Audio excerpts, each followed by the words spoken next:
Sveiki, montuojame sniego gaudyklės. Šalčio rekordai muša pačius didžiausius karščius, +10 yra.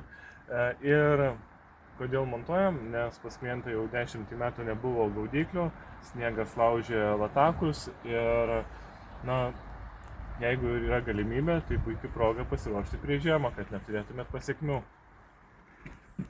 Sniego gaudyklės yra montuojamos su tarpinėms, kad kuo mažiau praleistų vandens, arba tiksliau nepraleistų vandens, ir susijungia štai tokiais jungikliais plastikiniais ir montuojamos kas metrą, kad būtų tarpai, kad neišlaužytų vamzdžių. Vamzdžiai yra pakankamai stori, dažyti milteliniu būdu kokybiškai ir patys laikikliai irgi dažyti milteliniu būdu. O užlipus ant stogo kartais randame ir staigmenų. Tai pavyzdžiui, kaip šiuo atveju matyti, jau nuo senatvio stogui virš 10 metų jau yra pasidėvėję dažai. Aišku, dar matosi lyg cinkelio sluoksnis, dar rūdis baisiai nelenda, bet reikės galvoti po kažkiek metų apie atsinaujinimą. Tiesiog reiktų stebėti.